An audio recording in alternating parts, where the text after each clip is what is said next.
जय श्री राधे फ्रेंड्स। कबीर उसका हाथ पकड़ लेता है। अपने हाथ को छुड़वाते हुए ऐना गुस्से में बोली, कबीर मेरा हाथ छोड़ो, देखो मैं बहुत मारूंगी तुम्हें, बता रही हूँ, बहुत हो गया तुम्हारा। कबीर उसे अपनी बाहों में खींच लेता है और फिर अपनी गोद में उठा लेता है। ऐना हैरान थी, वह छटपटा रही थी। मुझे नीचे उतारो कबीर, मैंने कहा मुझे नीचे उतारो। कबीर आगे बढ़ता है और उसे अपनी बाहों में प्रिंसेस स्टाइल में उठाए रखता है। ऐना गुस्से में बोली, तुम कभी नहीं सुधर सकते, पता नहीं मैं ही क्यों बेवकूफ यह समझने लगती हूँ कि तुम अलग हो। तुम इतने बुरे नहीं हो जितने तुम दिखते हो। तुम कहीं ना कहीं अच्छे हो, लेकिन तुम हमेशा मुझे गलत प्रूफ कर देते हो। How dare you. तुम्हारी तरह कोई मर्डरर नहीं हूँ मैं। मुझे जाने दो Kabir, please, I beg you, मुझे जाने दो। जल्द ही कबीर उसको एक जगह पर लेकर आता है जहां पर एक आदमी को उल्टा लटकाया गया था। शरीर पर कपड़े नहीं थे और वो पूरी तरह से लहूलुहान था, क्योंकि उसे बुरी तरह से मारा पीटा गया था। उसकी पैंट देखकर लग रहा था कि ये पैंट कोई मामूली पैंट नहीं है, यह एक खाकी पैंट है। जमीन पर पड़ी हुई इसकी खाकी वर्दी को देखकर यह कहना गलत नहीं था कि यह कोई पुलिस इंस्पेक्टर है जिसे उल्टा लटकाया गया है और उसे बड़ी बुरी हालत की गई है। ऐना जब अपनी आंखों से किसी आदमी की ऐसी हालत देखती है तो उसकी धड़कनें रुक जाती हैं। इतनी बुरी हालत में वह भी कोई पुलिस इंस्पेक्टर, यह देखकर उसके रोंगटे खड़े हो जाते। कबीर ऐना को नीचे उतारता है। Hello inspector, how are you? खातिरदारी कैसी चल रही है? मेरे आदमियों को कोई कसर तो नहीं छोड़ी ना तुम्हारा ख्याल रखने में? कबीर उस आदमी के पास आता है। वह आदमी अधमरी हालत में था, अपनी आंखों को भी मुश्किल से खोल पा रहा था। उस आदमी की हालत देखकर ऐना का गला सूख गया था। पता नहीं क्यों वह कभी कभी कबीर को अच्छा इंसान समझने लगती है और अगले ही पल कबीर उसे यह साबित कर देता है कि उसके आगे तो डेविल भी एंजल लगे, वह तो शैतानों का बादशाह है। कबीर अपनी पैंट की पीछे से गन निकालते हुए बोला, चलो बहुत हो गई तुम्हारी खातिरदारी, अब जाने का वक्त आ गया है। कबीर के हाथ में गन देखकर वह आदमी अपनी जान की भीख मांगने के लिए छटपटाता है। नहीं नहीं नहीं। कबीर की गन देखकर ऐना की आंखें भी फट जाती हैं। वह अपना सलाइवा गटक लेती है और अपने कदमों को पीछे लेने लगती है। वह एकदम से दरवाजे की तरफ भागने लगती है। तभी दरवाजे से 4 गार्ड जाकर उसे आगे से कवर कर लेते हैं। वह दूसरी तरफ भागती है तो दूसरी तरफ भी गार्ड जाकर उसे कवर कर लेते। ऐना समझ चुकी थी कि वह नहीं भाग सकती, यह लोग उसे भागने नहीं देंगे। ऐना चिल्लाकर कबीर से बोली, कबीर अपने आदमियों को बोले कि हटे सामने से, मुझे यहाँ पर घुटन हो रही है, मुझे बाहर जाना है। कबीर ने अपनी गन में गोलियां चेक करते हुए कहा, चली जाना जान, और अकेले कहाँ जाओगी? मेरे साथ ही जाओगी ना? बस 2 मिनट का काम है, खत्म करके चलते हैं, वापस इधर आओ। कबीर अपना हाथ आगे बढ़ाकर अपनी उंगली हिलाकर ऐना को अपने पास बुलाने का इशारा करता है, लेकिन ऐना अपने कदमों को पीछे करते हुए बोली, नहीं, बिल्कुल नहीं। कबीर एक गहरी सांस लेकर बोला, ऐना बेबी परेशान मत करो, घर चलना है कि नहीं? जल्दी करो, जल्दी से काम खत्म करना है, अच्छे बच्चे की तरह बात मानो, यहाँ आओ। ऐना चिल्लाकर बोली, कबीर तुम्हारा दिमाग खराब हो गया है, मैंने कहा ना नहीं, मुझे अभी घर जाना है। कबीर एक गहरी सांस लेकर अपने आदमियों को कुछ इशारा करता है। उसके इशारे को समझकर गार्ड ऐना को उठाकर कबीर के पास लाने लगते हैं। ऐना चौंक जाती क्योंकि 4 लोगों ने उसके हाथों पैरों को पकड़कर उसे हवा में उठा लिया था। वह गुस्से से जोर जोर से छटपटाने लगती है। छोड़ो मुझे, छोड़ो मुझे, हाथ मत लगाओ, मैंने कहा नीचे उतारो मुझे। कहाँ लेकर जा रहे हो तुम? नहीं, मुझे नहीं जाना वहां पर, नीचे उतारो मुझे। वह लोग ऐना को कबीर के सामने ले जाकर नीचे उतार देते हैं। उसके बाद कबीर ऐना का हाथ पकड़कर उसे अपनी बाहों में खींच लेता है और अपनी गन को उसकी तरफ बढ़ाता है। पकड़ो इसे। ऐना की धड़कनें डर और घबराहट के मारे तेज हो जाती हैं। जो आदमी उल्टा लटक रहा था उसकी हालत देखकर तो दुश्मन को भी दया आ जाए। वह ऑलरेडी इतनी बुरी हालत में था, उसके बावजूद कबीर उसके मर्डर करने पर भी उतर आया और वह ये सब कुछ उसके हाथों से ही करवा रहा है। ऐना को यही समझ में नहीं आ रहा था। वह गन पकड़ने से मना कर देती है। नहीं, खबरदार कबीर, मैं मार डालूंगी तुम्हें। इस पर कबीर के एक्सप्रेशन थोड़े ठंडे हो जाते हैं। पहले गन पकड़ना तो सीख लो, यह लो, फटाफट पकड़ो, ज्यादा वक्त नहीं है मेरे पास, अच्छे बच्चे की तरफ बात मानो, पकड़ो गन। कबीर गन को आगे बढ़ाता पर ऐना का मुंह फेर लेती है अपना। वह तैयार नहीं थी इस गन को हाथ लगाने के लिए भी। कबीर एक गहरी सांस लेता है। वह ऐना के दूसरे हाथ को जबरदस्ती पकड़ता है और उसमें गन को फिट कर देता है। ऐना गन फेंकने वाली होती है पर कबीर ऐना के हाथ पर अपना हाथ रखकर उससे गन को अपनी मुट्ठी में पकड़ लेता है। ऐना चौंक जाती है। वह कबीर की तरफ देखकर बोली, नहीं कबीर, नहीं, प्लीज कबीर, नहीं नहीं नहीं नहीं, please please please please Kabir, नहीं। पर कबीर उसकी बिल्कुल नहीं सुनता। वह उस गन को उस आदमी की तरफ पॉइंट करता है। वह आदमी चटपटाने लगता है। नहीं, छोड़ दो मुझे, छोड़ दो मुझे, माफ कर दो, मुझे माफ कर दो कबीर, मुझे जाने दो। कबीर छोड़ दो प्लीज। कबीर के एक्सप्रेशन और भी ज्यादा डार्क हो जाते हैं। जैसे ही वह कबीर से कहता है कि मुझे माफ कर दो, आयाना चौंक जाती है। वह कबीर की तरफ देखती है जिसके चेहरे पर भयानक और खतरनाक एक्सप्रेशन थे कि देखकर सामने वाले के रोंगटे खड़े हो जाएं, जो कि आयाना के भी हो गए थे। आखिर ये आदमी किस बात की माफी मांग रहा है? क्या किया है इसने कबीर के साथ, और कबीर ने क्यों इसे ऐसे रखा है, क्यों मार रहा है इसे? इसके बाद कबीर आयाना की तरफ देखकर बोला, शूट। इस आदमी की खोपड़ी फटनी चाहिए। आयाना की सांसें डर के मारे तेज हो जाती हैं। उसकी आंखों में हॉरिफाइड चमक दिखाई देने लगती है। वह मना कर देती है, नहीं, पर कबीर कहाँ मानने वाला था। वह आयाना की उंगली पर अपनी उंगली रखता है और आयाना की उंगली के ऊपर ट्रिगर थी। कबीर आयाना की आंखों में देखते हुए गन के निशाने को उस आदमी के सर पर लगाता है और अगले ही पल गोली की तेज आवाज पूरे गोडाउन में गूंजने लगती है। आयाना की सांस एक पल के लिए थम जाती है। गोडाउन के कोने में बैठे हुए कबूतर भी फड़फड़ाकर गोली की तेज आवाज से बाहर उड़ जाते हैं। गोडाउन में एकदम से सन्नाटा छा जाता है और लिक्विड के गिरने की आवाज गूंजती है। उस आदमी का सर किसी खरबूजे की तरफ फट गया था और उसका खून पूरी जमीन पर फैल गया था। उस आदमी का छटपटाना बंद हो चुका था, उसकी सांसें भी बंद हो चुकी थी।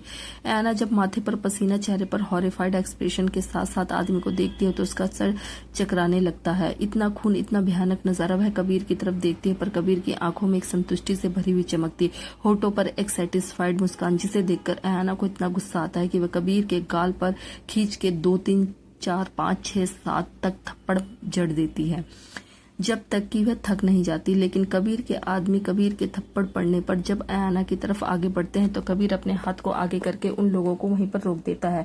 कबीर का इशारा पाकर सारे अपनी अपनी जगह पर चुपचाप खड़े हो जाते हैं। आंखों में आंसू, गुस्सा, नफरत जैसे इमोशन के साथ आयाना अपने पूरे शरीर की ताकत के साथ कबीर को जबरदस्त थप्पड़ मारती है। बहुत सारे थप्पड़ और होठों पर एक मुस्कान के साथ कबीर उन सारे थप्पड़ों को अपने गाल पर एक्सेप्ट करता है। तुम सच में एक डेविल हो, एक डेविल हो तुम। कैसे मार सकते हो तुम किसी, कैसे मार सकते हो, कैसे, आखिर कैसे, क्यों किया तुमने, क्यों मेरे हाथों से दूसरा खून करवाया, क्यों? आयाना जमीन पर घुटनों के बल गिर जाती है और फूट फूट कर रोने लगती है। कबीर उस आदमी की तरफ देखता है जिसकी खोपड़ी खुल गई थी।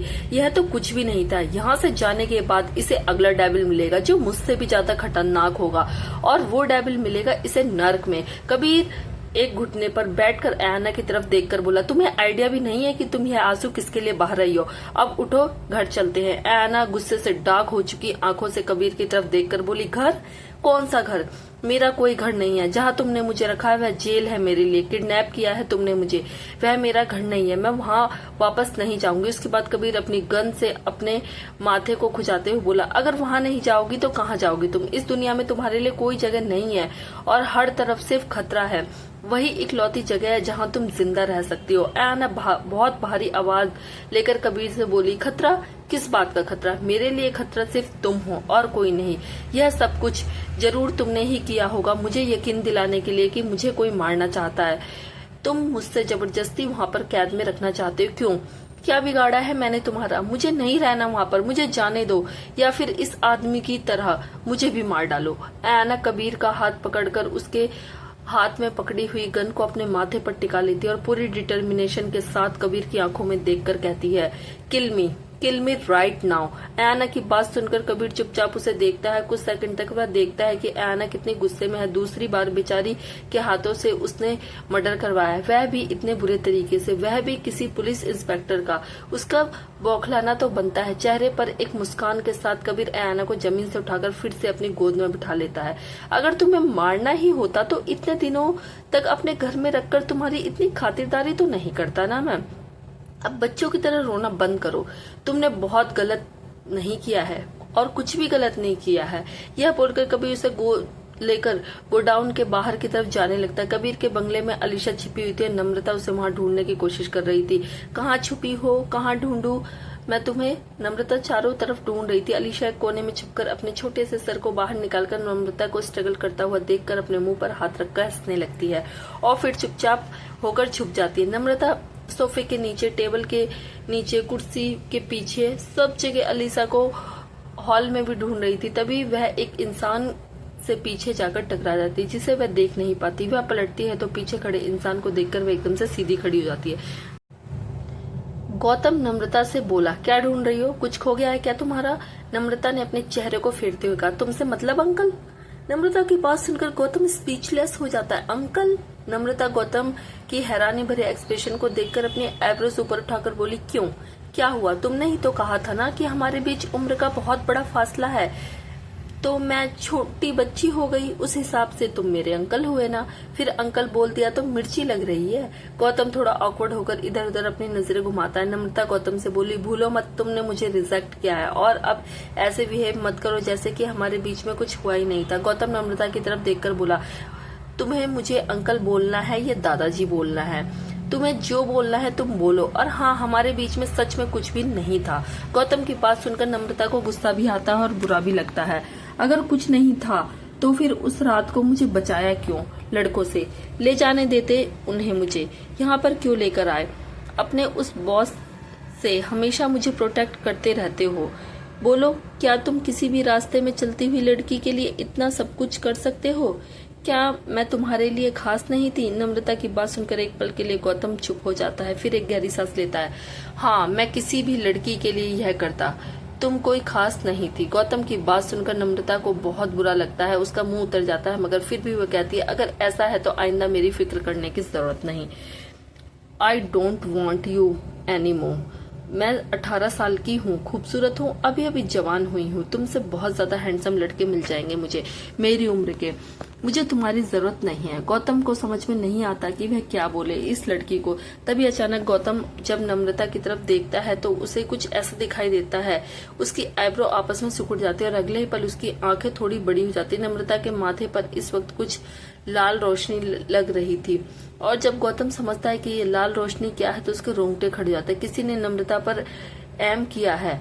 यह लेजर लाइट की रोशनी थी जो दूर निशाना लगाने वाली बंदूकों में इस्तेमाल होती है। इसका मतलब नम्रता किसी के निशाने पर। गौतम तुरंत नम्रता की तरफ कूदता है और दोनों साथ में जमीन पर गिर जाते हैं। तभी अचानक टेबल पर रखा हुआ एक बॉक्स एकदम से फूट जाता है और दोनों उसकी तरफ देखते हैं। गौतम समझ चुका था पर नम्रता को समझ में नहीं आ रहा था कि अचानक क्या हुआ। गौतम तुरंत नम्रता को लेकर एक कोने की तरफ भागता है और अपने ब्लूटूथ को ऑन करता है। गार्ड्स भी अलर्ट, पर गौतम महसूस करता है कि उसे दूसरी तरफ से कोई रिस्पांस नहीं आ रहा। गौतम चौंक जाता है। नम्रता हैरान होकर बोली, क्या हो रहा है? ये सब क्या हुआ अचानक? गौतम के चेहरे पर इतनी टेंशन देखकर नम्रता भी हैरान थी। नम्रता गौतम से बोली, अलीशा कहाँ है? तभी अलीशा भी कोने से निकलकर कहती, अंकल। गौतम और नम्रता अलीशा की तरफ देखते हैं जो दूसरी तरफ थे। क्या हुआ? अलीशा आगे बढ़ने लगती पर गौतम चिल्लाकर कहता, अलीशा नहीं, आगे मत आना। मगर अलीशा यह सब समझने के लिए बहुत छोटी बच्ची थी, वह आगे की तरफ भाग रही थी। नहीं अलीशा नहीं। उसे ना रुकता हुआ देखकर गौतम तेज स्पीड के साथ अलीशा की तरफ भागता है। अलीशा जहाँ से भाग रही थी उसके ठीक पीछे कुछ न कुछ फूट रहा था, जैसे कोई लगातार उस पर निशाना लगा रहा। गौतम एकदम से अलीशा के पास पहुंचकर उसे अपनी गोद में लेकर फर्श पर लेट जाता है और लुढ़कता हुआ एक कोने में पहुंचता है। नम्रता वहां से हिलना मत, वहीं पर रहना, गौतम चिल्लाकर नम्रता से कहता है और नम्रता अपनी जगह पर पत्थर की तरह जम जाती है। यह सब हो क्या रहा है? गौतम लगातार अपने ब्लूटूथ से कनेक्ट करने की कोशिश कर रहा था लेकिन बाहर किसी की भी आवाज नहीं आ रही थी। जब वह खिड़की से पर्दा हटाकर बाहर की तरफ देखता है तो उसकी आंखें बड़ी हो जाती हैं। कुछ घुसपैठिए पूरी सेना के साथ घर के अंदर की तरफ बढ़ रहे थे। गार्ड्स की लाश वहां पर बिछी हुई थी। My God! गौतम तुरंत रिएक्ट करता है और अलीशा से कहता है, तुम मेरे साथ चलो। उसके बाद वह कौन से होते हुए नम्रता की तरफ पहुंचता है और दोनों को लेकर वहां से एक सीक्रेट कमरे की तरफ चला जाता है। गौतम उन दोनों से बोला, यहीं पर इंतजार करो, बाहर मत निकलना, चाहे कुछ भी हो जाए। नम्रता घबराकर बोली, गौतम क्या हो रहा है ये सब? गौतम मुझे बहुत डर लग रहा है। गौतम नम्रता से बोला, अलीशा का ख्याल रखना, कुछ नहीं होगा। जब तक मैं यहाँ पर हूँ कुछ भी नहीं होगा, डरना मत, ओके? नम्रता हाँ में अपना सर हिला देती है। अलीशा को भी काफी डर लग रहा था पर उन दोनों को गौतम पर पूरा भरोसा था। दोनों को कमरे में बंद करने के बाद गौतम तुरंत सिक्योरिटी रूम की तरफ फुल स्पीड से भागता है। वहां पर जाकर वह सारे कैमरे को चेक करता है। कैमरे ऑलरेडी बंद हो चुके थे। खिड़की से देखता है तो वह लोग घर के काफी करीब पहुंचने वाले थे। गौतम तुरंत कुछ सिक्योरिटी बटन प्रेस करता है और अचानक ही घर के सारे खिड़की दरवाजे एक शील्ड के साथ बंद होने लगते हैं। घर चारों तरफ से एकदम से कवर हो जाता है। यह एक सीक्रेट शील्ड थी जहाँ पर गोलियों का भी असर नहीं होने वाला था। गौतम ने पूरे घर के दरवाजे खिड़कियों को बंद कर दिया था। बंद करने के बाद वह तुरंत घर के सीक्रेट कैमरे ऑन करता है जो छत पे लगे हुए थे। वह एकदम से अपनी जगह से बटन प्रेस करते ही निकल कर आते हैं और चारों तरफ से पूरे सिनेरियो को कैप्चर करने लगते हैं। गौतम स्क्रीन पर चारों तरफ का सिनेरियो देखता है, काफी ज्यादा लोग हैं। गौतम हैरान था कि इतने सारे लोग उनकी सिक्योरिटी तोड़कर अंदर कैसे घुस आए, उनको उनके सिक्योरिटी पैटर्न्स का पता कैसे चला। बाहर से यह इम्पॉसिबल है। इन लोगों ने उनके गार्ड्स को खत्म कर दिया और वह लोग हाथों में बंदूक लेकर घर के चारों तरफ खड़े थे। कबीर इस वक्त घर में नहीं है। क्या यह लोग उन्हें खत्म करने के आए हैं या उस लड़की के लिए यानी कि अयाना के लिए? गौतम की आंखों में एक डार्क और डिटरमाइंड चमक दिखाई देने लगती है। तुम लोग जो कोई भी हो मेरे घर में घुसकर अपनी मौत को दावत दी है। गौतम बहुत स्मार्ट था। अंदर जो घर में चलकर आ रहे थे उन लोगों से भी कहीं ज्यादा स्मार्ट, इसलिए वह कबीर का सिक्योरिटी हेड था। उसने पहले ही सिक्योरिटी के टूटने या रोज से रोज सिनेरियो की कल्पना करके इस घर में सिक्योरिटी डिवाइस फिट किए थे, इसलिए उसकी सिक्योरिटी को बीट करना आंडू पांडू लोगों के बस की बात नहीं है। बाहर से जो लोग अंदर आने की कोशिश कर रहे थे, एक आदमी उन्हें इंस्ट्रक्टर देते हुए बोला, घर के चारों तरफ से सील कर दिया गया है। अगर दीवार तोड़कर घुस सको तो दीवार तोड़कर घुसो, लेकिन इस घर में घुसो जरूर। सारे गार्ड्स मार दिए हैं हमने। घर में चंद लोग के अलावा कोई मौजूद नहीं है। अंदर घुसो और खत्म कर दो सबको। सब लोग चौंकने होकर हाथों में बंदूक लेकर आगे बढ़ रहे थे जैसे किसी दूसरे माफिया मैन की गैंग हो, लेकिन कुछ कदम चलते ही बहुत सारे गार्ड धड़ाधड़ गोलियों के शिकार होने लगते हैं और जमीन पर गिरकर दम तोड़ देते हैं। अचानक बहुत धुआंधार और तेज फायरिंग शुरू हो जाती है, जिसे देखकर वो लोग चौंक जाते हैं। गौतम चेयर डालकर वहीं पर बैठ जाता है और अपने सामने चल रही स्क्रीन पर घर के चारों तरफ का ब्यौरा लेता है। उसके बाद वह अपनी सीक्रेट जगह से AI टेक्नोलॉजी से बनी हुई गन निकालता है। वह घर के चारों तरफ दीवार के कोनों में हर तरफ फिट थी। उन गन्स को देखना आसान नहीं था क्योंकि वह सिर्फ तभी दीवार खुलकर बाहर निकलती थी जब उनके बाहर निकलने वाला बटन प्रेस किया जाए। उसके बाद गौतम उन गन्स से कमरे के अंदर बैठा बैठा ऐसे फायर कर सकता था जैसे बटन दबाने से वीडियो गेम में कोई फायर करता है। उसके लिए इस वक्त यह सब कुछ एक वीडियो गेम जैसा था। अपने घर के चारों तरफ दुश्मन थे जिन्होंने उन्हें घेर रखा था। उन सबको बैठे बैठे यहीं से खत्म करना था। गौतम धड़ाधड़ शूटिंग करना शुरू कर देता। उन लोगों को जब ये चीज समझ आती तो वह लोग भी ज्यादा चौकन्ने होकर चारों तरफ छुप जाते हैं। दूसरी तरफ कबीर अयाना के साथ गाड़ी में बैठा वो घर की तरफ बढ़ रहा था। तभी अचानक कबीर के मोबाइल फोन में इमरजेंसी अलार्म बजने लगता है। अयाना बगल वाली सीट पर बैठी हुई थी। कबीर जब यह इमरजेंसी अलार्म देखता है तो उसकी आंखें फट जाती हैं। इस इमरजेंसी अलार्म का मतलब वह समझ गया था। यह अलार्म गौतम ने भेजा था। इसका मतलब घर पर कुछ बहुत बड़ी प्रॉब्लम चल रही है। Damn it. कबीर गाड़ी की स्पीड को और तेज कर लेता है। अचानक उसके चेहरे पर इतनी टेंशन देखकर अयाना ने पूछा, क्या हुआ? यह किस चीज का अलार्म बज रहा है? कबीर ने आगे रोड पर फोकस करते हुए तेज स्पीड में गाड़ी चलाते हुए कहा, घर पर कुछ प्रॉब्लम हो गई है। यह इमरजेंसी अलार्म है। इस अलार्म का मतलब है कि प्रॉब्लम इतनी बड़ी है जो गौतम से भी हैंडल नहीं हो रही है। उसे बैकअप करने की जरूरत है। कबीर की बात सुनकर अयाना चौंक जाती है। घर पर क्या प्रॉब्लम हो सकती है? अलीशा, नम्रता वह दोनों वहीं पर है। क्या हुआ है घर पर? कबीर ने कहा, नहीं पता, वह तो वहां पर पहुंचकर ही पता चलेगा। कबीर गौतम को कॉल करने की कोशिश करता है लेकिन कॉल बिल्कुल भी नहीं लगता क्योंकि जो लोग घर में घुसे थे फोन के कनेक्शन उन लोगों ने सबसे पहले कट कर दिए थे। नेटवर्क को भी जाम कर दिया था जिससे न कॉल अंदर से जा सके और न बाहर से आ सके। गौतम ने बड़ी मुश्किल से किसी भी तरह से मैनेज करके कबीर के फोन पर इमरजेंसी अलार्म बजाया। उसके बाद वह कहीं पर भी कॉल लगाने लायक नहीं था और ना ही उसके पास कोई कॉल करने लायक था।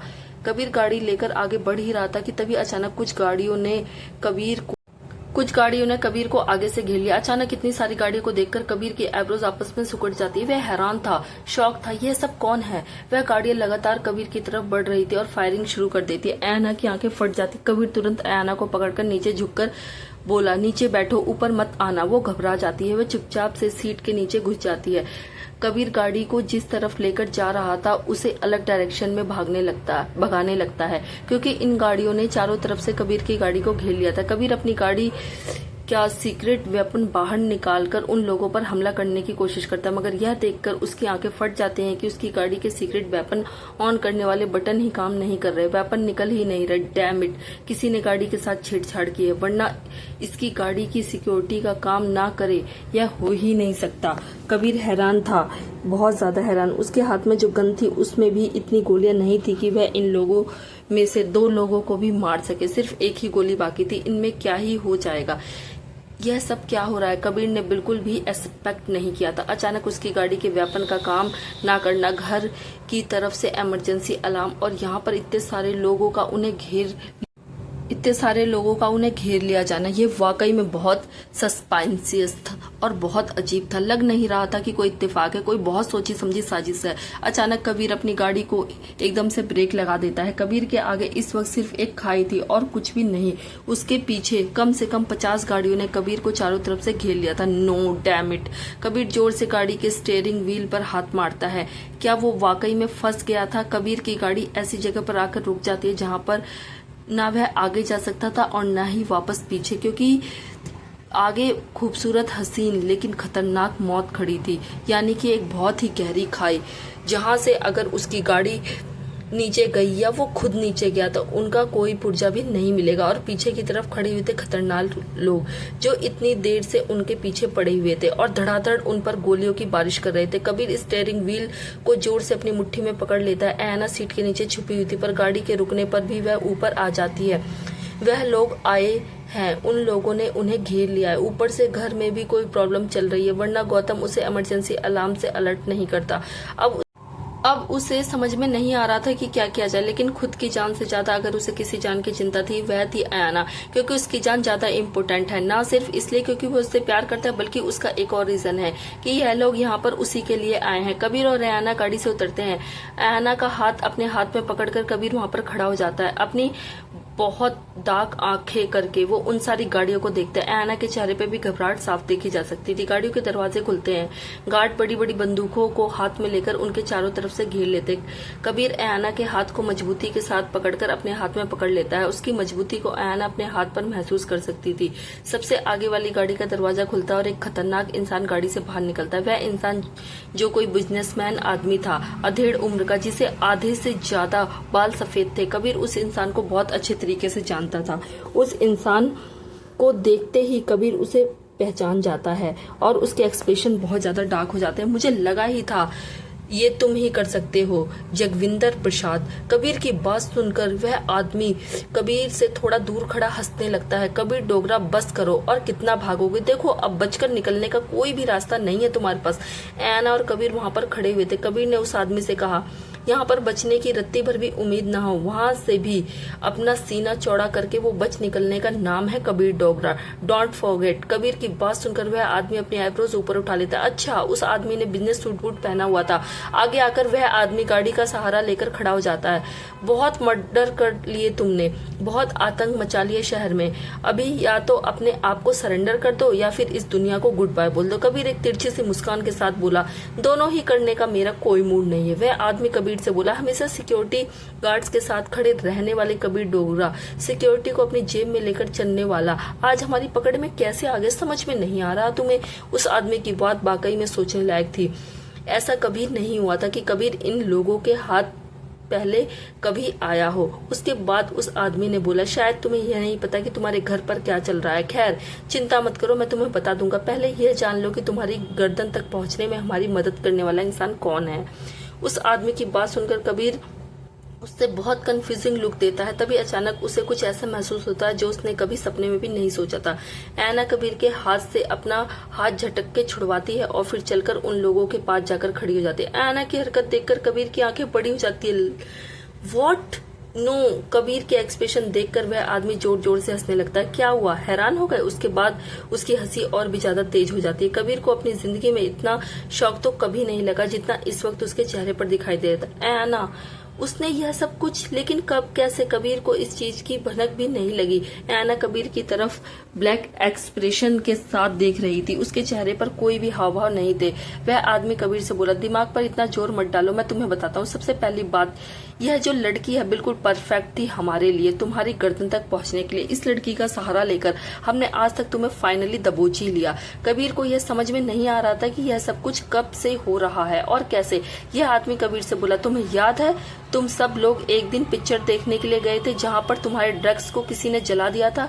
वह वही पल था जहां पर इस लड़की से मिला था। जिस इंस्पेक्टर को तुम अभी अभी खत्म करके आ रहे हो ना, वही इंस्पेक्टर था जिसने इस लड़की को एक मोबाइल फोन दिया था, एक बहुत ही छोटा सा मोबाइल फोन जिस पर यह हमें तुम्हारी सारी इंफॉर्मेशन देती थी। उस आदमी की बात सुनकर कबीर की नहीं आयाना भी चौंक जाती है। क्या वही इंस्पेक्टर था जिसे वह अभी अभी अपने हाथों से मार कर आ रही है? Oh my God! उस इंस्पेक्टर का चेहरा पूरा खून खून से सना हुआ था। वह उसे पहचान नहीं पाई और वह शॉक होकर कबीर की तरफ देखती है। वह आदमी ऐना की तरफ अपना हाथ बढ़ाकर बोला, वह मोबाइल फोन मुझे दो। ऐना ने अपनी पॉकेट से एक बहुत छोटा सा फोन निकालकर उस आदमी के हाथों में रख दिया। उस आदमी ने कबीर को वह मोबाइल फोन दिखाते हुए कहा, ये देखो, तुम्हारी नाक के नीचे सब कुछ होता रहा और तुम्हें पता तक नहीं चला। Very bad. आज सिर्फ और सिर्फ ऐना की वजह से हम तुम्हारी गर्दन तक पहुंच पाए और अब तुम्हें खत्म भी कर देंगे। यह सुनकर कबीर के एक्सप्रेशन डार्क हो जाते हैं और वह अपने हाथों की मुट्ठियों को आपस में कस लेता है। ऐना चौंक कर उस आदमी की तरफ देखकर बोलती है, व्हाट? मारोगे क्यों? आप लोग सिर्फ इसे अरेस्ट ही तो कर सकते हो ना, जान से मारने की क्या जरूरत है?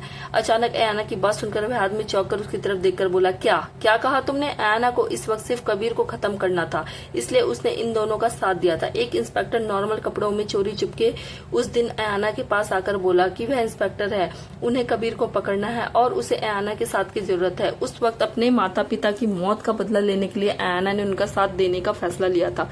इंस्पेक्टर ने चुपके से एक मोबाइल फोन ऐना को देते हुए कहा था कि वह कबीर की सिक्योरिटी वगैरह से रिलेटेड सारी इंफॉर्मेशन उन लोगों को देती रहे, जो कि ऐना ने किया। सिक्योरिटी की सारी इंफॉर्मेशन जो चुपके से चुप कर फोन पर देती रही, यहाँ तक कि कबीर की गाड़ी में चुपके से उसी ने गड़बड़ की थी जब किसी का ध्यान नहीं था, खुद कबीर का भी नहीं। ऐना उस आदमी की तरफ देखकर बोली, उसे मारने की क्या जरूरत है? उसे सिर्फ अरेस्ट भी तो कर सकते हो, जान से मत मारिए प्लीज। ऐना की बात सुनकर वो आदमी अपने आईब्रोज ऊपर उठा लेता है, फिर जोर से हंसने लगता है। सीरियसली बेवकूफ लड़की! वह आदमी ऐना के चेहरे पर जोर से थप्पड़ मारता है। कबीर का खून खौलने लगता है।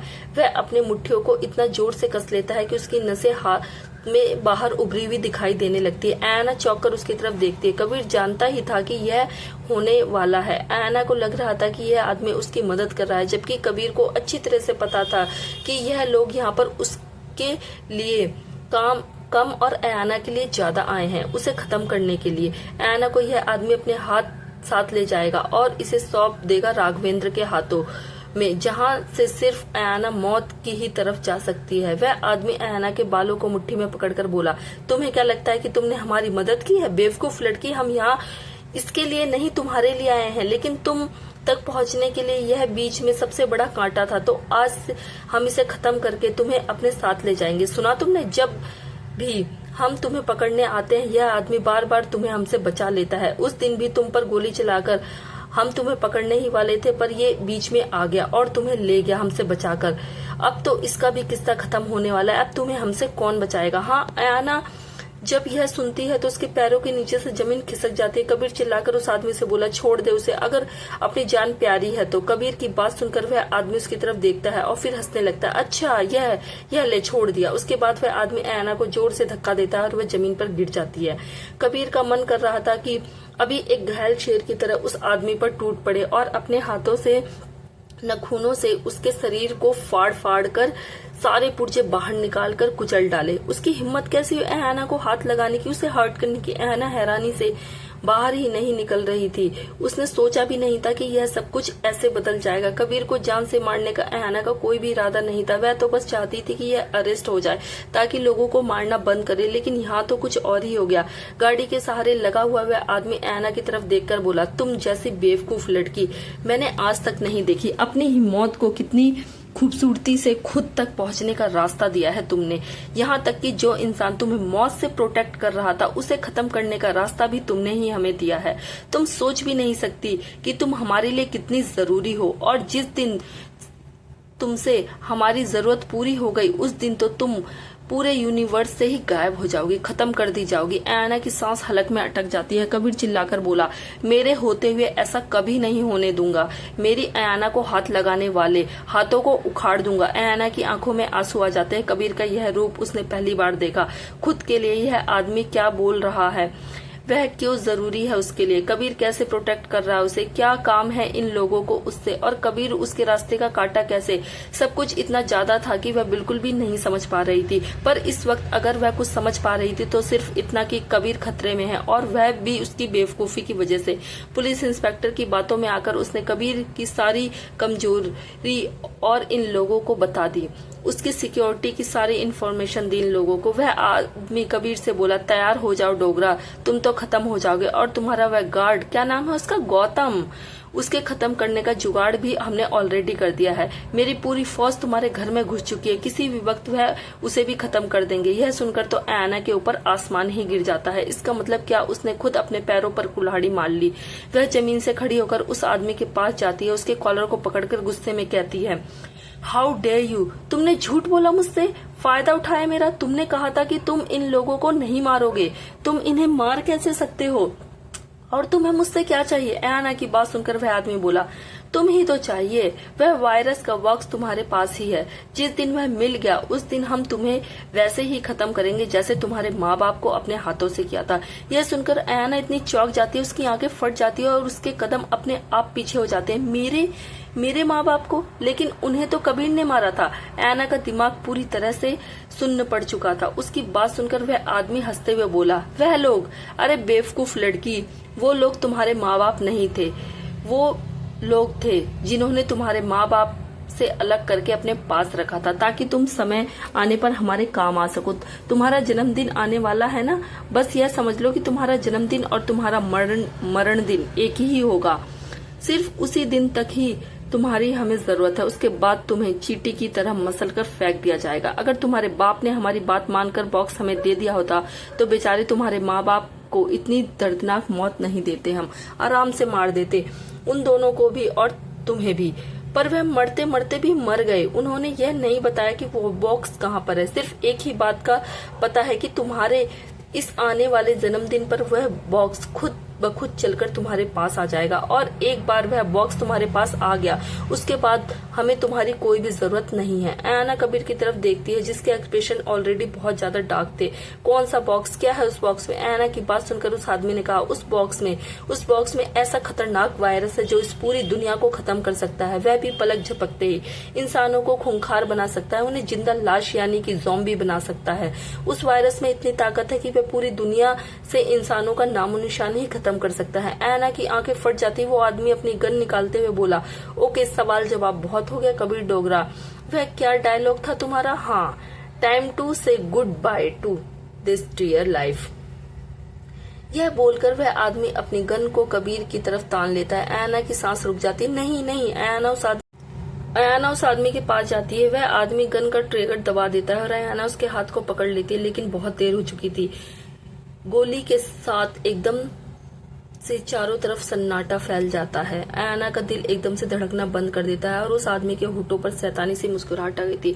ऐना कबीर की तरफ देखती है, उसकी बॉडी से जबरदस्त खून निकलने लगता है क्योंकि उसे अभी अभी गोली लगी है। ऐना चिल्लाकर बोली, कबीर। वह उसकी तरफ भागने वाली होती है। वह आदमी ऐना का हाथ पकड़कर उसे वहां से जाने से रोकता है। कबीर अपनी जगह पर पत्थर की मूर्ति की तरह जम गया था। उसके सीने के आसपास जबरदस्त गोली लगी थी, खून बहने लगा था। ऐना के चेहरे का रंग उड़ चुका था, बिल्कुल सफेद पड़ जाता है। वह आदमी जिसने कबीर पर गोली चलाई, वह कबीर को देखकर जोर जोर से हंसने लगता है। अधेड़ उम्र के इस आदमी की हंसी एनवायरमेंट पर गूंज रही थी। कबीर के कदम एकदम धीरे धीरे लड़खड़ाने लगते हैं।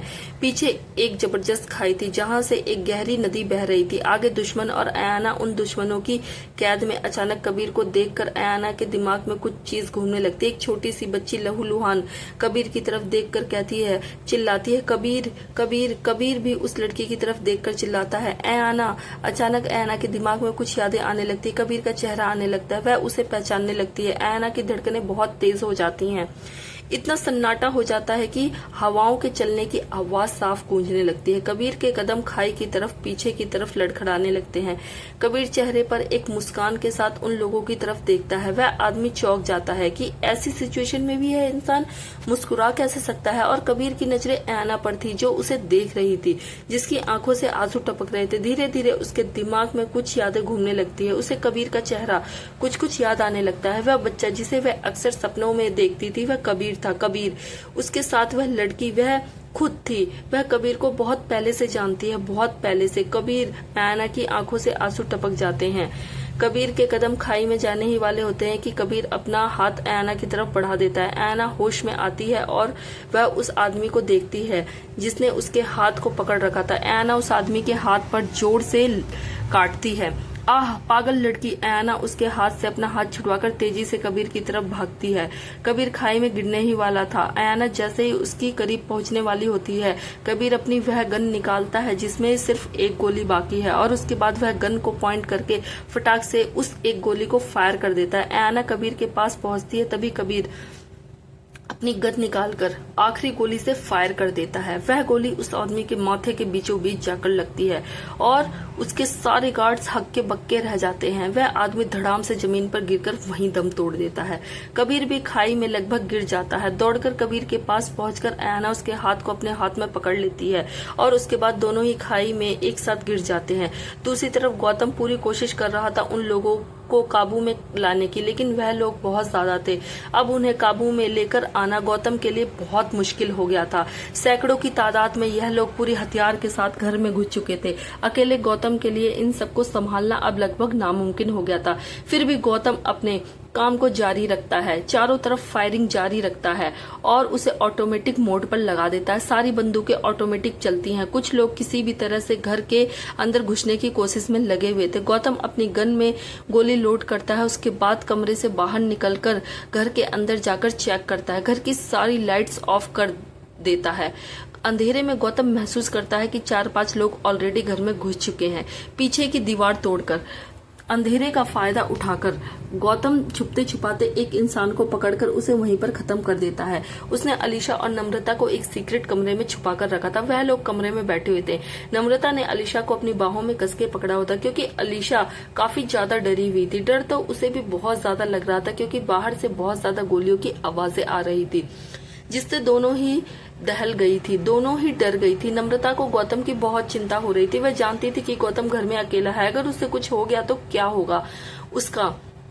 कबीर भी घर पे नहीं है। वह बस प्रेयर कर रही थी कि भगवान किसी भी तरह से आज वह लोग बच जाएं, किसी को कुछ ना हो। अलीशा की आंखों से मोटे मोटे आंसू आ गए थे। वह नम्रता की तरफ देखकर बोली, हम लोग आज मर जाएंगे क्या? नम्रता नाम में अपना सर हिलाकर बोली, नहीं, बिल्कुल भी नहीं, ऐसा कुछ भी नहीं होगा। गौतम ने कहा, है ना, हमें उस पर भरोसा रखना चाहिए, कुछ नहीं होगा हमें। नम्रता नाम में अपना सर हिलाकर बोली, नहीं, बिल्कुल भी नहीं, ऐसा कुछ नहीं होगा। गौतम ने कहा, है ना, हमें उस पर भरोसा रखना चाहिए, हमें कुछ भी नहीं होगा, वो हमें कुछ भी नहीं होने देगा। अलीशा ने कहा, मगर वो लोग बहुत सारे हैं, गौतम अंकल अकेले सबके साथ फाइट कैसे करेंगे? वह लोग हमें मार देंगे ना। अलीशा के साथ साथ नम्रता की आंखों में भी आंसू आ जाते हैं। कुछ नहीं होगा, सब ठीक होगा, सब कुछ ठीक होगा। नम्रता अलीशा को हक करके उसे बाहों में दबोच लेती है। बाहर से लगातार गोलियों की आवाज से दोनों बहुत डरी हुई थी। बाहर गौतम उस डायरेक्शन में जाता है जहां से दीवार तोड़कर वह लोग अंदर आए थे। वहां पर जाकर गौतम उधर फायरिंग करना शुरू कर देता है ताकि उस तरफ कोई अंदर ना आ सके, घर में घुस ना सके। ओ गॉड, आई होप कि बॉस को इमरजेंसी अलार्म मिल गया है। हो क्या करूं, यह लोग तो बहुत ज्यादा मैं कंट्रोल नहीं कर पा रहा हूं और बाहर किसी से कांटेक्ट करने के लिए मेरे पास कोई भी रास्ता नहीं है। क्या करूं मैं, क्या करूं? आज गौतम पहली बार इतनी टेंशन में लग रहा था, घबराहट हो रही थी। उसने खुद की जान की चिंता बिल्कुल नहीं थी। अगर बात खुद की जान पर आए तो उसे मौत भी डरा नहीं सकती थी, मगर उसे अगर किसी चीज की चिंता थी तो वह नम्रता और अलीशा की। यह लोग उसे तो मारेंगे ही, उन लोगों को भी नहीं छोड़ेंगे। और गौतम ने प्रॉमिस किया था उनसे कि वह उन्हें कुछ नहीं होने देगा। गौतम गोलियां भी चला रहा था और सामने से गोलियों के अटैक से बच भी रहा था। तभी अचानक गौतम को महसूस होता है कि गोलियां खत्म हो रही हैं। डैम इट, अब वह इन लोगों को और ज्यादा आगे आने से नहीं रोक सकता। क्या करे वह, कुछ भी समझ में नहीं आ रहा। गौतम एक गहरी सांस लेकर बोला, गॉड प्लीज हेल्प। तभी अचानक गौतम महसूस करता है कि उसकी तरफ बढ़ रहे लोग अपने आप ही जमीन पर गिर रहे हैं, वह अपने आप ही मर रहे हैं, गोलियां कहीं और से चल रही हैं। वह हैरान था। तभी उसे दूर कुछ दिखाई देता है। गौतम तुरंत उस जगह को कवर करके वहां से भागकर सिक्योरिटी रूम की तरफ आता है। वह फटाफट से स्क्रीन पर चेक करने लगता है। वह जब कैमरे में फोकस करके देखता है तो उसे ऐसे लोग दिखाई देते हैं जिन्हें देखकर उसके होठों पर एक राहत से भरी मुस्कान आ जाती है। Thank you God, thank you so much. Piyush खुद अपनी गन को लेकर बुलेट प्रूफ जैकेट पहनकर आगे बढ़ रहा था और एक एक आदमी को शूट कर रहा था। उसके चारों तरफ से बहुत सारी गाड़ियों ने उन लोगों को घेर लिया था और उनकी तरफ अब शूट करने लगे थे। अगस्त भी दूसरी तरफ से अपनी गैंग को लीड कर रहा था और धीरे धीरे आगे बढ़कर उन लोगों को एक एक करके खत्म कर रहा था। बाहर धुआंधार गोलियां चल रही थी। अगस्त और पीयूष को देखकर फाइनली गौतम को राहत की सांस आती है। Thank you boss, thank you so much. दरअसल कबीर ने पहले ही गौतम के इमरजेंसी अलार्म को तुरंत बाद अगस्त और पीयूष को इमरजेंसी अलार्म भेज दिया था। अगस्त और पीयूष को जैसे ही इमरजेंसी अलार्म का मैसेज मिला वह दोनों तुरंत अपनी गैंग के साथ कबीर के घर पहुंचे। वहां पर आकर जब उन्होंने देखा कि कबीर के सारे गार्ड्स मर चुके हैं, कुछ घायल पड़ चुके हैं और अनजान लोग शायद किसी और गैंग के मेंबर्स पूरी फौज के साथ चारों तरफ से घर को घेर लिया है, लगातार शूटिंग करते हुए आगे बढ़ रहे हैं। उनमें से कुछ लोग तो घर में घुस भी चुके हैं। अगस्त और पीयूष ब्लूटूथ के साथ अपनी पूरी गैंग के लीडर्स के साथ कनेक्ट थे। उस गैंग ने चारों तरफ से उन लोगों को घेर लिया था। दुश्मन गैंग को जो लीड कर रहा था अचानक इन लोगों को देखकर उनकी भी फट गई थी, लेकिन चारों तरफ से घिरने होने के कारण वह लोग अब भाग नहीं सकते थे, बिल्कुल भी नहीं। वहां तब तक फायरिंग होती है जब तक कि गोलियां खत्म नहीं हो जाती। फाइनली सब लोगों को ठिकाने लगाने के बाद पीयूष और अगस्त बंगले की तरफ आगे बढ़ते हैं। अंदर से गौतम ने पूरा मैटर संभाल लिया था। गौतम तुरंत उनके लिए गेट का सिक्योरिटी पैनल खोल देता है। अगस्त और पीयूष अंदर आते हैं कुछ सिक्योरिटी गार्ड्स के साथ। सिक्योरिटी गार्ड अलर्ट होकर पूरे घर में चेकिंग करते हैं, लेकिन वहां पर उन्हें कुछ लोगों की लाश के अलावा कुछ भी नहीं मिलता। गौतम सीढ़ियों से भागता हुआ नीचे की तरफ आता है। गौतम को देखकर फाइनली उन लोगों के चेहरे पर राहत की सांस आती है। पीयूष गौतम के पास आकर बोला, तुम ठीक तो हो गौतम? गौतम ने हाँ में अपना सर हिला दिया। अगस्त ने पूछा, इस तरह यह लोग सिक्योरिटी तोड़कर अंदर कैसे घुस गए और कबीर कहाँ है? हमारे पास इमरजेंसी का मैसेज सेंड करने के बाद उसने ना हमारा कॉल उठाया, अब ना ही उसका फोन लग रहा है, बंद आ रहा है। गौतम ने कहा, मुझे नहीं पता, बॉस अयाना के साथ बाहर गए थे किसी इम्पोर्टेंट काम के लिए। इन लोगों ने पता नहीं कैसे हमारी सिक्योरिटी को तोड़कर अंदर घुसने का रास्ता बना लिया। थैंक गॉड आप लोग आ गए, वरना मेरे लिए तो इन्हें हैंडल कर पाना बहुत मुश्किल हो रहा था। पीयूष अगस्त की तरफ देखकर बोला, कबीर, मुझे ऐसा लग रहा है कि कबीर भी किसी खतरे में है। अचानक गौतम के भी रोंगटे खड़े हो जाते हैं। बॉस, हाँ हो सकता है, अगर यह लोग घर में घुस सकते हैं तो बॉस तक भी पहुंच सकते हैं। मुझे बॉस को ढूंढना होगा। तभी अचानक गौतम को कुछ याद आता है। वह फटाक से सीक्रेट कमरे में जाता है जहां अलीशा और नम्रता बैठे हुए थे। कमरे का दरवाजा खोलकर वह अंदर आता है। उसे देखकर वह दोनों तुरंत खड़ी हो जाती है। गौतम उन दोनों से कहता है, अब सब ठीक है, तुम लोग बाहर आ सकती हो। अलीशा गौतम से बोली, वह गंदे लोग चले गए? गौतम ने अलीशा के पास आकर कहा, हाँ मैंने उन्हें भगा दिया, अब सब ठीक है। नम्रता की आंखों में आंसू थे। वह गौतम को जोर से हक कर लेती है। हाँ बहुत बुरी तरह से डर गए थे हम, थैंक गॉड कि तुम ठीक हो। मुझे तो लगा कि यह बोलकर वह रोने लगती है। गौतम नम्रता की पीठ को सहलाते हुए बोला, कुछ नहीं हुआ मुझे, मैं बिल्कुल ठीक हूँ। मगर गौतम को इस वक्त कबीर और अयाना की टेंशन थी। वो दोनों कहाँ पर होंगे और क्या सेफ भी होंगे? उसे जल्द ही उन तक पहुँचना होगा। क्या बकवास कर रहे हो तुम लोग? राघवेंद्र गुस्से में खड़ा होकर चिल्लाया। वह फोन पर बात कर रहा था। अचानक उसके चिल्लाने से तुषार और भूपेंद्र जो वहीं पर बैठे हुए थे थोड़ी टेंशन में आ गए। राघवेंद्र ने एक बार फिर से चिल्लाकर कहा, तुम लोगों का दिमाग खराब हो गया है? अगर वो लोग खाई में गिर गए हैं तो ढूंढो उन्हें, कहीं से भी ढूंढो। वह लड़की हमें किसी भी हाल में चाहिए। कबीर डोगरा और उस लड़की को ढूंढो वहां पर। To be continue. Har Har Mahadev दोस्तों।